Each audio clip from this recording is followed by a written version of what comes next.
I could speculate. Well, and let me ask you this: do you have any clear recollection of in the morning having done any exercises inside the gym? Yes, we spent. It was. You were split into two sections. Okay. You would be in the AB side, or specifically the B side of the area for one section, and then the rest there was a bunch of maneuver based items set up, such as black tubes, exposed studs, window simulations, all sorts of things. And was that in the portion of the barn that had the bleachers in it? Yes. Okay. And do you have any clear recollection of your company actually training inside that portion of the building that morning? Specifically there that morning, no. In the afternoon, yes. Okay.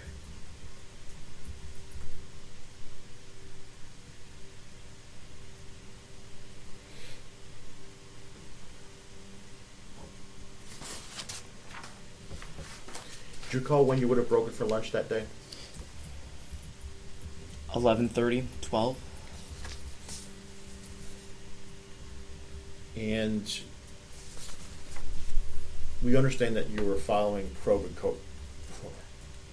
protocols during the lunch hour. Would the whole battalion have, would your whole class have eaten at the same time?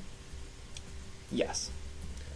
But you'd be separated by separate tables or by distance? That day we ate in the barn, the gym. We were given sandwiches in plastic bags. Gatorade was around, waters. They were very big on hydration. When you say they were big on hydration, can you explain that to me? It was a company-specific duty to fill the Gatorade jugs full of powdered Gatorade and water and ice. They had all of these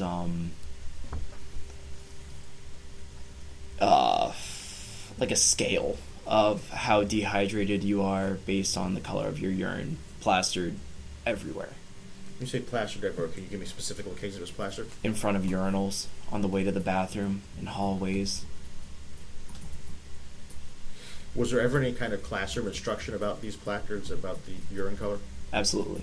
And do you recall, did that occur more than once during the academy? Yes. Do you have any clear recollection of when it first occurred at the academy? First day. They were pretty upfront about the fact that what you're doing is grueling, and this is no easy task. We were assigned water bottles that we were supposed to have on us every moment, and if you were caught without one, there was some kind of punishment for the sort. Do you know what the punishment for not having the water bottle was? It'd be some kind of joke, something like you'd carry around an empty water tank bottle. The big blue 5-gallon buckets? I'm imagining, but yes, something along those lines. If you were late, you'd carry around a giant clock wrapped in a chain, so you always knew what time it was. We understand that we were told that there was a rule that recruits, only the battalion, head of each battalion was able to have a watch at any point in time. Is that your recollection? I don't believe that was the case. We've also been told that all the clocks throughout the academy were set at different times. Do you have any recollection of that? I imagine, if anything, they were within a few minutes of each other. But still, when it is when you're expected to be somewhere at a certain time, and you were punished if you weren't, one could speculate that being on time was of utmost importance. Okay. Were you allowed to wear watches or have watches on your person? Yeah, I imagine so. Did you wear a watch throughout the academy?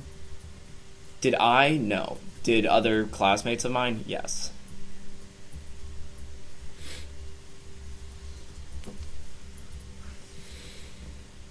Okay, you were talking about the water bottles.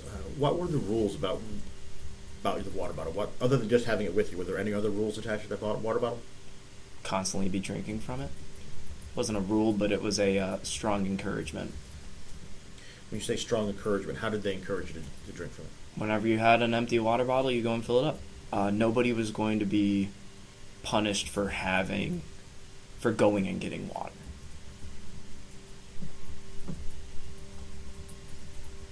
Did you actually take advantage of that and go and fill your water bottle up? Yeah, absolutely. Did you have any issues with any of the instructors because you did that? No. It was a general occurrence that you'd go as a company to go fill up your water. Someone needed to. Oh, great! Top off everybody's water bottle. Okay. So you said that they were big on hydration and that they emphasized at least the beginning of the academy. And I wanted to follow up on that question. Do you have any clear recollection of how many times it was emphasized between that first day and middle of week 3? Every day. And do you remember who, or was it any specific individual that would address that every day? No, instructors here and there. Whenever you'd break, they'd always say, be sure to fill up your water bottle. And you said when they would break, how often would you take breaks throughout week 1, 2, and 3? It depended on what we were doing. We'd practice donning and doffing drills. After that, you'd go get water. We'd do a TOAC. You'd go and get water. You sat in the classroom for 45 minutes. You'd go and get water. We had a lot of learning that was just sit in the classroom and listen to someone speak, and they tried their best to keep us engaged by breaking it up every now and then. Let me ask you this. The amount of class time, did that decrease dramatically, though, in week 3? Yes, it was a lot of hands-on. There still was. I was going to ask the next question. There's still breaks given throughout week 3? Absolutely. Were they as frequent as they had been in the prior weeks? Almost more frequent. And because we're doing practical things and this is a physically demanding week, breaks were frequent. And when you say they were frequent, how long were they in duration? I believe each break was generally 10 to 15 minutes. Enough to catch your breath, fill up your water, take a drink if you need to. Would you doff your gear during those breaks? I would. And when you say doff your gear, would you doff all your gear or just portions of your gear? I'd probably go down to just my bunker pants. Nobody walked around with their air packs on or whatnot. Some people might have kept on their Nomex hood, their jacket, but... And would this also be an opportunity, or this time also be an opportunity where you might change your bottle? Yes. Yeah. And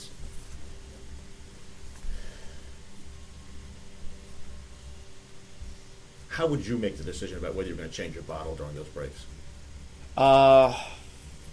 Generally, if I was half a bottle or lower, I'd go change it. Everybody had different bottles. That some people had MSI, some people had Scott Air Packs, some people had 45 minutes, some people had 50 minutes, some people had 40 minutes. It was kind of just depending on the bottle that was there. Let me ask you, do you know what kind of what system you ran that week? I ran a Scott pack, which... And what size bottles? 40 to 45. You can stretch it if you're holding your breath. You can drain it much faster if you're working your tail off. Do you have an idea how many bottles you used that morning? Doing the bailouts, maybe 1, 2. It wasn't long that we were wearing these masks. Okay.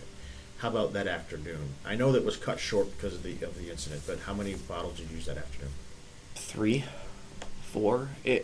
It's it varied depending to the different shape of your body. Yeah. Let me ask you this: when you say you used 1 to 2 in the morning and 3 to 4 in the afternoon, were those complete empty bottles? No.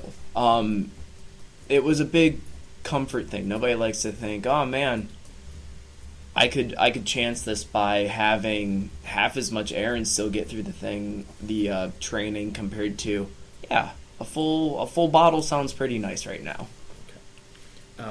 Do you know what system, air system, specifically CSBA system, Peyton had?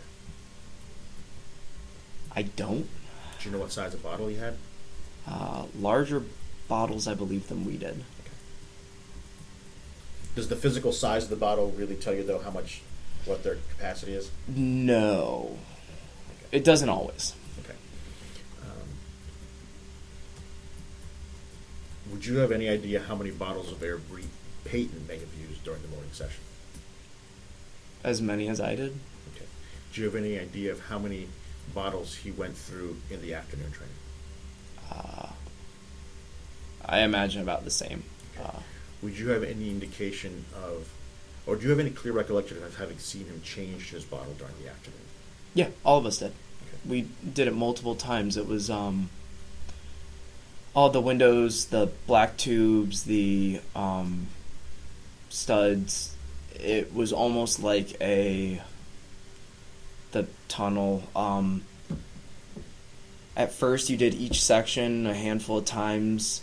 You could probably get through one or two before having to change a bottle. When you say get through one or two individual skills, or one or two circuits of those skills?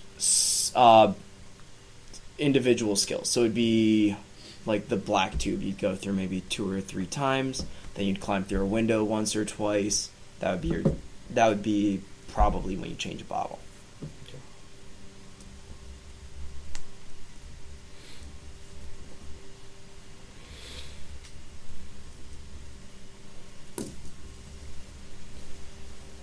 Go back to try to keep with the timeline. Between lunch, we're told that after lunch you would form up and go back to the gym for tour training that day. Between lunch and the time you form up to go back to the gym, did you see or hear anything that day that gave you cause for concern about Peyton's health? Just like the morning, he was still very pale, clammy.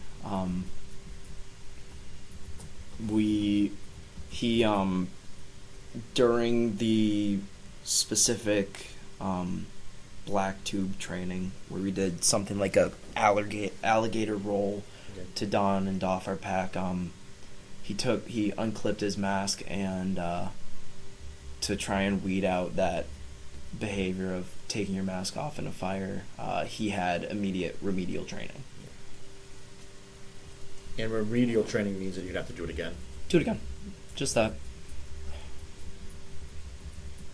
And do you have any recollection whether that event occurred in the morning or did that occur in the afternoon? Afternoon.